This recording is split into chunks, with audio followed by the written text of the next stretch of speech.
working in the spirit of the Golden Empire. This is 17 News at noon. Good afternoon, I'm Alex Fisher. We begin with a deadly crash a few miles west of the Westside Parkway. Here's a look at the scene. It happened just after 8 a.m. on Stockdale Highway east of Enos Lane. CHP says a truck driver drifted onto oncoming traffic for unknown reasons and crashed head-on with a big rig. The driver of that truck died in the crash. His passenger suffered major injuries. The driver of the semi-truck was not injured. New at noon, a local student has been arrested for allegedly making threats against a local teacher. The 12-year-old boy posted the threats against Lavinia Middle School in Delano on Snapchat. Police say the threats targeted a teacher, student, and the school itself. The boy who attends the school created a Snapchat account under an identity of another school student to make those threats, according to police. He's been booked into juvenile hall. Delano police say those threatened were contacted before the beginning of school and say there is no need for concern.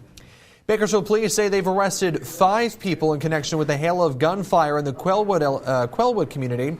The shooting happened near a large party Saturday night right across the street from Quellwood Elementary School in southwest Bakersfield. Investigators found 60 shell casings at the scene. No one was wounded, but a number of bullets struck cars parked nearby. Some even went into homes. The shooting left the neighborhood on edge, with parents understandably concerned about the safety of their kids.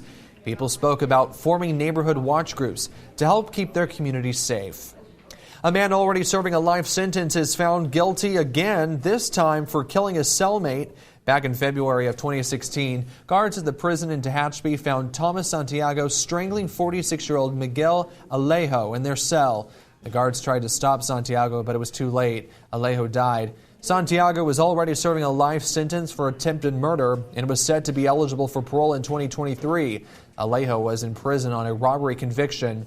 Yesterday, a jury convicted Santiago of second-degree murder. He's set to be sentenced in September and faces life in prison without parole. All right, let's take a look at your forecast today on this Wednesday. Yeah, taking you outside, and we've got clear skies and a beautiful start to the afternoon. We are expecting to be warm this afternoon. We are expecting to be in the 90s, but then cooling down a little bit as we head into the weekend, and triple digits, unfortunately, will be back. But we are starting out very nice out there. I'm going to have a more detailed look at your forecast, and that is coming your way in just a few minutes. Alex, we'll send it back to you for now. All right, Kat, thanks so much. Civil rights leader Dolores Huerta is speaking out about her arrest during a protest in Fresno. Huerta is one of 8 people who was arrested at the Fresno Board of Supervisors meeting yesterday. Huerta says she and about 100 protesters were there to support caregivers with the in-home supportive services program who have not had a raise in 10 years. This was kind of pre-planned that the workers were going to get arrested. And it wasn't part of the plan for me to get arrested, but what happened is that one of the sheriff's deputies went and he grabbed Arnulfo by the neck and was actually pushing him back, almost choking him. And that really made me so angry because Arnulfo was standing there. He had his hands at his side. You know, he wasn't doing anything physical, not even to resist any kind of arrest. The Fresno County Sheriff's Department says deputies cited 6 people for failing to disperse after being asked to do so. Huerta and another protester are accused of obstructing the doorway of a public business and resisting arrest. Both are misdemeanors. We're learning more about efforts to seize guns belonging to local cannabis activist David Abbasi. Lawyers representing KCSO and BPD argue Abbasi's behavior in recent months is raising red flags about his emotional state. They point to an outburst at a Board of Supervisors meeting last spring. So they're going after 5 guns Abbasi owns, concerned he may turn them on others. But court documents obtained by 17 News reveal 5 witnesses in the case argue Abbasi is not a threat.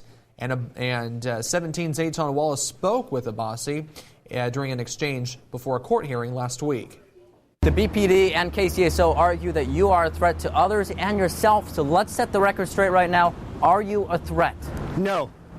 Their allegations and accusations are baseless. I have not been a threat, and I have not been a violent person in the past. 3 other witnesses signed declarations for the court stating they don't believe Abbasi is a threat to anyone. We've posted those statements on our website, KUGET.com. More legal trouble for Matthew Queen, the former boyfriend of missing woman Bailey Despot. The charges are not related to the disappearances of Despot or Micah Holsenbake.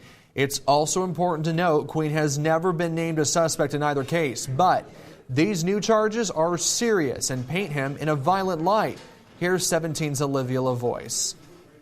It was January 2018 when Matthew Queen allegedly forced a woman into an orchard at gunpoint, according to court documents. Documents say she pleaded for her life on her hands and knees as Queen reportedly pointed a rifle at her head, asking how she'd feel about her child growing up without a mother.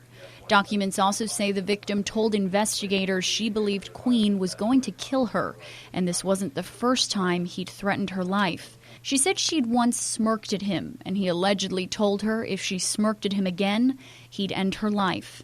And in a third incident, she told police she was at Queen's Rosedale home on March 21, 2018, speaking with Queen's girlfriend, who we know at the time was Bailey Despot. The young woman says while speaking with his girlfriend, a.k.a. Despot, Queen pulled a handgun out of a desk, simulated loading the gun, pointed it at her, and told her to get the bleep out of his house.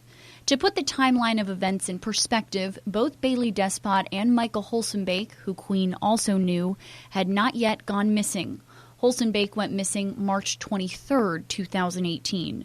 One of his arms was found inside a duffel bag in the Kern River 1 year ago today. The rest of his body has still not been recovered. Bailey Despot disappeared April 25, 2018. Her family has continuously said if Bailey is no longer with us, they desperately need to find her body to have any sense of closure. Olivia LaVoice, 17 News. Last month, Queen was charged with kidnapping in an unrelated incident from January. He also faces another case involving the possession of firearms. Queen is due in court later this week on the new charges. A man is behind bars in connection with the death of another man. Someone discovered the man's body in the riverbed west of Chester Avenue last Wednesday. That's near Riverview Park. Yesterday, the coroner announced the man was the victim of a homicide and died of blunt force trauma to the head. His identity has not been released. Last night, BPD officers announced officers arrested 33-year-old Antonio Maldonado in connection with the death. He's being held without bail and is due in court tomorrow afternoon. The search for the man police say who stabbed a former Cal State Fullerton faculty member continues today, nearly 48 hours after the deadly attack. Now police hope a sketch and video of the suspect will help them find answers and the killer. This is video of the man police believe stabbed 57-year-old Stephen Chan to death. It happened Monday morning in a campus parking lot. You can see the man run from the parking spot and stop in front of a restaurant. That's where police say he wrapped up a hand he hurt during the murder. We know that there is blood that was left at the scene by the suspect, as well as in the video you can see that he is either covering his hand or there appears to be red on his hand. So we do believe that there was some sort of injury that he sustained. Take a look at the sketch of the suspected killer. Police say given evidence they've collected, they think the attack was targeted. A newly released report by the state auditor's office says California County Fair employees used thousands of dollars on unauthorized travel, lavish meals, and booze. The report came out yesterday. It says one particular District Agricultural Association CEO and maintenance supervisor let employees take state cars to side jobs while clocked in, bill thousands of dollars in expensive meals and more. California has 54 district agricultural associations that organize fairs and other special events. They're overseen by the State Department of Food and Agriculture. The report didn't specify which association mismanaged the money in order to protect whistleblowers. Now to a remarkable rescue after a small plane crashed off the coast of Northern California. NBC's Miguel Almaguer has more. Scary moments in the skies above California Tuesday after a small plane crashed just south of San Francisco. Authorities say the pilot, David Lesh, and a female companion were flying near Half Moon Bay when his plane lost power. Lesh's friend and fellow pilot was nearby in another plane, filming Lesh's aircraft for a mid-air photo shoot of his plane, a single-engine Beechcraft Bonanza. This video capturing the moments Lesch's plane hit the water. I was probably 3,000 or 4,000 feet AGL, lost power, did everything I could to get the motor going again. Wasn't happening, and so I put it into the Pacific. Minutes later, Lesch and his passenger suddenly floating in the middle of the ocean without life jackets, clutching to seat cushions and window shades. Hopefully someone comes picks us up soon. Lesch immediately began shooting video of the scene with a waterproof phone, the debris of the plane sinking beside them. Starting to get a little cold out here. The pilot of the other plane, Owen Leipelt, kept circling the crash site and radioed air traffic control.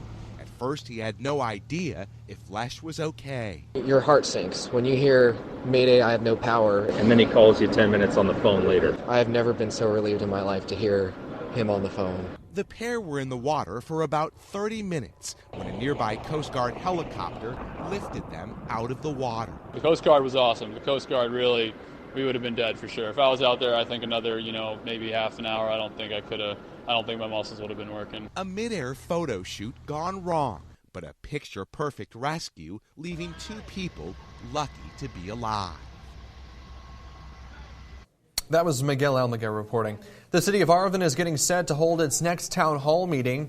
The next meeting is happening from 6 to 7:30 tonight at the Arvin Veterans Hall on 4th Avenue. There will be complimentary refreshments. Arvin Police Chief Scott Kimball says he hopes everyone can work together to accomplish many great things. The numbers are in. Bakersfield Police cracked down on people driving under the influence last night. Between 6 and midnight, officers held a DUI and driver license checkpoint on Panama Lane right across from the Winco Foods. During that time, they screened nearly 900 cars. Officers detained 2 drivers to determine their sobriety, cited 9 drivers for driving without a license, and another 3 for driving on suspended licenses. Meantime, Delano police are planning to follow suit and hold their own DUI checkpoint on Friday. It's set to take place at an undisclosed location within the city limits between 6:30 p.m. and 2:30 a.m. Officers will look for signs of alcohol and or drug impairment. They'll also be making sure drivers have their proper license. All right, we're back with more after this. Taking a look at that forecast on this Wednesday. It's been nice the past couple days. The big question is, what is the weekend going to look like, Kev? Hot. I mean, we're hot right now, but it will be a little bit hotter. Put it, just give it a twist reel. Yeah, pretty much. 84 degrees out there right now for you. We've just got a light wind out of the west at 8 miles per hour. Overnight, we're perfect, right where we should be this time of year. 69 overnight. We should be at 68. Normal high today is 95. Today, we're actually going to be near that normal. 110 is the record, and that was set back in 1919. Right now to the north, 84 in Delano, 83 in Buttonwillow. We've got 70s and 80s for the most part for the mountains. So starting out on a comfortable note. A little warmer Lake Isabel at 91, 96 out of Ridgecrest. And as we take a look at the overall forecast as we continue on today, temperatures are slowly starting to warm. 76 out in the Bay Area, 85 in Fresno with 70 south. Already 101 in Vegas with 108 in Phoenix, Arizona. And they're going to continue to see those numbers rise today. We've got a little bit of shower activity into Northern California. That is a trough that's been helping us in terms of our temperatures. And we're going to see that again today. 97 in Sacramento, along with Fresno, 75 out in Morro Bay, and then 70s and 80s to the south. Look at Phoenix, 114 degrees. They can keep it. Here's a look at the beaches. Pismo, very nice today, 71 degrees and sunny. UV index is high. Water temperature a little chilly for me at 53. And we've got a wave height at 2 to 3 feet. So here's the trough that I'm talking about right now. We've got high pressure offshore. This will build on in a little bit for the weekend. So that's why we were talking about a warm up. And then we take you way out to the west and we'll talk about Hawaii. Look at Honolulu. They've had a few clouds. Let's talk about the national weather. We talked about Hawaii. So let's see where the storms are developing. We did see a little bit of activity through Nebraska, Iowa, Kansas, and Missouri. The hot spot today, though, is going to be up into the northeast. So if you have family or friends out of New York and Boston, they are going to be looking at severe weather threat this afternoon. Temperatures right in the mid-60s for Seattle. We warm it up pretty quickly as we head east. Salt Lake at 98, 77 in Minneapolis, and up into the northeast with those storms. It's going to be hot and humid. We're looking at 85 in Boston, 92 in D.C. Here at home, we'll look for sunny skies and 95 this afternoon for Bakersfield, 94 in Delano and Taft, and then for the mountains in the Kern River Valley, a sunny day and 81 in Fraser Park, 85 in Tehachapi. For the Kern River Valley, 90s, 93 to Lake Isabella, 95 in Kernville, and for the desert, 105. That'll be the hot spot today in Kern County. 98 in Mojave, and we talked about a warm-up. Tomorrow, 97, then right near 101 Friday through next Tuesday. Monday, Tuesday next week, maybe a few clouds rolling on in. Mountain forecast, plenty of sunshine and 80s. A little breezy Thursday, Saturday, and Tuesday. And the Kern River Valley forecast, we keep you in the 90s, but mid to upper 90s as we approach the weekend. Our weather's good, nice. But Honolulu looked really nice. Just real nice, Yeah. All right, thanks, Scott. All right, we're back with your Business Watch after this. KGET Business Watch is brought to you by Grapevine MSP Technology Services, the Valley's leading IT service provider. Welcome back in your 17 Business Watch and taking a look at stocks taking a look at oil prices right now. And you can see West Texas Intermediate is at $55.62 a barrel, and Midway Sunset is at $58.34 a barrel. Well, an important recall for parents. Crate and Barrel is recalling about 1,500 activity pushwalkers, also known as baby pushwalkers. It's used to aid toddlers in learning how to walk. The wooden walkers with integrated activity pieces can become damaged over time, exposing sharp points and small parts, which can potentially pose choking and laceration hazards to small children. Crate and Barrel has received 3 reports of small parts becoming exposed. However, no injuries have been reported. The pushwalkers stand about 17 inches high and have 4 wheels. They were sold exclusively online at crateandbarrel.com from January 2019 through April 2019 for about $100. Parents should stop using the product and immediately contact Crate and Barrel for a full refund. Local entrepreneurs looking to grow their business will have access to more than a dozen lending programs today. The Kern Capital Summit is happening tonight at the Tower Craft Bar and Grill on Truxton Avenue. From 4 to 8:30, you can come out to learn more about funding your small business. The event is hosted by the Small Business Development Center at CSUB. It is free, but there are limited seats, so you do need to register in advance. You can head to the website on your screen or call 654-2856. The grounding of Boeing's best-selling jet could create some jobs in Washington state. The company says it plans to hire hundreds of temporary workers to take care of its 737 MAX jets at Moses Lake. That's where many of the jetliners have been stored since they were grounded back in March. The new hires will include different types of aircraft technicians and mechanics. They'll be tasked with supporting the planes on the ground and help get them back in the air when the grounding is lifted. I think it's not a good situation that Boeing's in, but this is a positive step. Boeing grounded the planes after 2 crashes overseas that killed more than 300 people. The crashes were blamed on software glitches, and Boeing is hoping to have a fix approved in October. Facebook is launching a new way for users to have more control over their personal data. It's called Off Facebook Activity. It lets users delete past browsing history and prevent Facebook from keeping track of future clicks, taps, and websites in the future. That means Facebook will not use information it gathers to target ads to personal accounts on Facebook, Instagram, and Messenger. And Facebook will not use that information to show you posts it thinks you may like. You can choose to turn off the tracking, otherwise it'll continue. It's rolling out first in South Korea, Ireland, and Spain. No word on when it'll come to the U.S. All right, we're back with more after this. Welcome back. After graduating as the top of her class this past spring, a Texas high school senior revealed a personal fact that not even her friends saw coming. She and her family had been homeless for her entire senior year. Now the community has stepped up to make sure she has all kinds of support for the next chapter in her life. Allie Spilliard shares the details.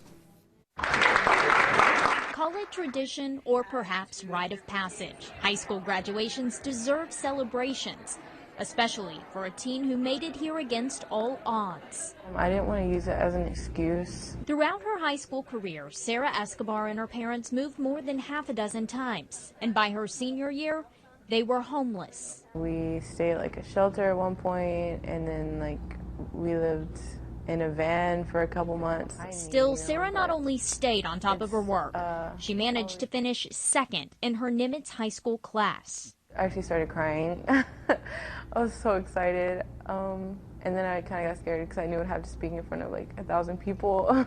Where she'd finally get the chance to share her story.